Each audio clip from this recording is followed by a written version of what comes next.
Hello and welcome to another jewelry making video brought to you by KeepsakeCrafts.net. Today we're going to be making some lovely icy, sparkly, you could say frozen jewelry made of Swarovski crystal snowflakes and other pretty glittery stuff. So to make these earrings today, I'm going to give you several options and ideas for pursuing your own designs. So instead of an exact list of supplies, here are some general supplies. You will definitely need, of course, for earrings, a couple of ear wires.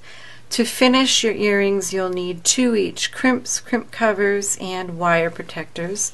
And today we're going to be using some monofilament thread for stringing our beads. You'll also need, of course, some Swarovski crystal snowflakes, and I'll tell you more about those in a minute. And then some other things you might possibly want to use, but you'll see you can really use whatever you have and love. Some little silver-plated spacer beads, some colored glass bicones, some Swarovski crystal bicones, or even some pearls. So first of all, let me show you the Swarovski crystal snowflakes. These ones are the smallest ones that they make as a pendant with a drilled hole. These are the 20 by 17 millimeter snowflakes, and they're the smallest one they make, and they're probably about as big as I would go for a focal point on an earring, but they were so pretty I couldn't resist.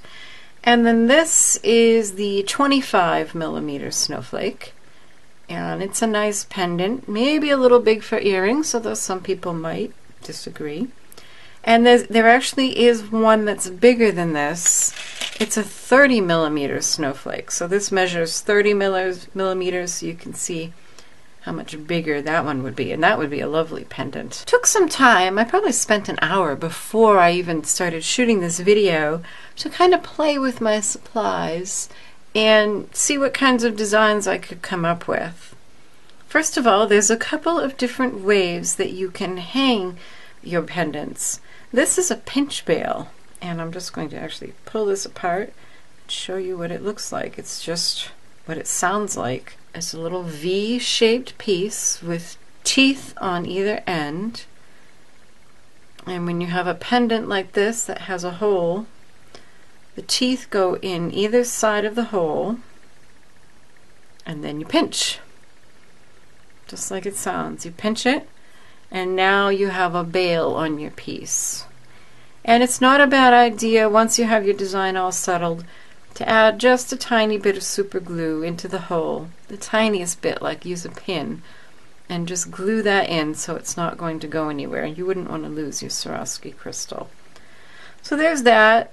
Or for this one, I used a jump ring, and I made sure that once, it's a pretty tight fit, but I made sure that once I got the jump ring in there, I took my pliers and actually twisted that jump ring until the split was inside the snowflake. But the pinch bail kind of just adds a little something more, and there are nice ones you can find, pretty fancy ones with different shapes on the ends. So I decided to use monofilament thread. The beauty of monofilament is that it's clear and you can't see it. That's also the frustration and aggravation of working with it.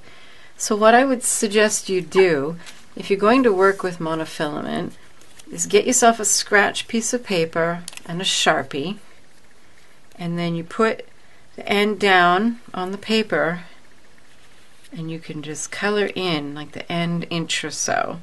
Also, this stuff isn't expensive, so cut yourself a good long piece. I probably cut 8 to 10 inch pieces for these so that I'd have plenty. So again, I thought I would show you some different options. Now this larger one, I thought this would make a really pretty pendant, especially if you have any little girls who are in love with Frozen. Then this would make a really special necklace for them, perhaps for a Christmas gift. And you'll see how this is all put together. It's just one piece of monofilament thread strung through some pearls, some crystals, and then finishing off stringing both ends through a pearl and 2 crystals, and then finishing with a crimp a wire protector, and because the monofilament is fine, both ends will go through that wire protector and then back through the crimp it and cover it all with a crimp cover.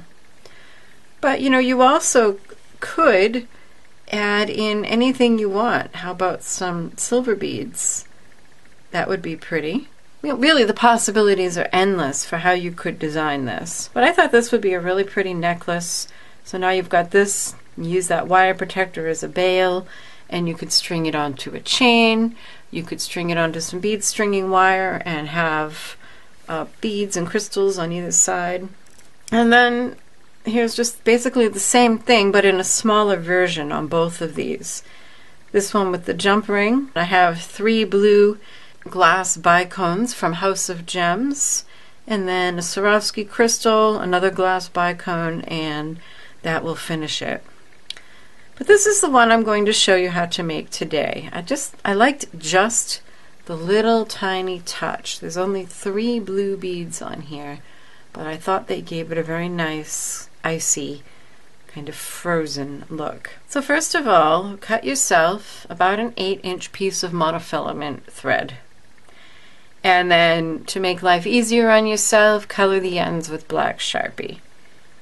Next, add either a jump ring or a pinch bail to your 17 by 20 millimeter Swarovski crystal snowflake, and then string on either side of it a Swarovski crystal 4 millimeter clear bicone, a 4 millimeter blue glass bicone, and another Swarovski crystal clear. And then both ends we're going to hold together. When I'm stringing 2 ends together though, I like to have them offset just a little, and that actually makes it easier than trying to stuff both ends at once into a bead. If you have them offset by just about 1/8 of an inch. So one goes into my 6 millimeter Swarovski crystal clear bicone, and see how the other one just followed right along. And then I'm going to add a 4 millimeter blue glass bicone. Both of these ends are going to go through a crimp, and then both ends are going to go through a wire protector. So in one end and out the other, and then those 2 ends go back through the crimp. And you know, you can use any colors. If you want them to be for Christmas, you could combine them with red. That would be gorgeous and very classic, or an emerald green, or really any color you love. Purple would be pretty. You could use, instead of silver, you could use gold accents. I always think of silver as something, you know, icy and cold, but gold with the clear would be very elegant as well. Okay, once we're back through the crimp, we're just going to pull all this up, snug, back it off just a tiny amount, and then really you can treat this monofilament just the same way you treat any bead stringing wire. You're just going to crimp it, give it a good squeeze, give that a tug and make sure that it's secure, and then trim those ends. Use crimping pliers to pick up a crimp bead, a crimp cover, slide it over that crimp and squeeze gently. Then the only thing left to do is open the loop of your ear wire and add that wire protector.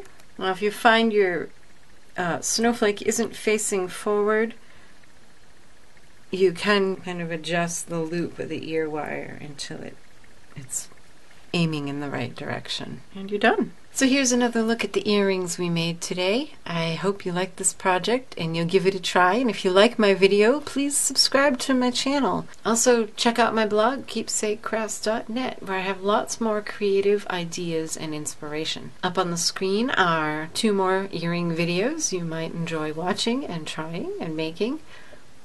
And if you make something from my videos, please be sure to share it with everybody at Keepsake Crafts Facebook page in the Your Creations album.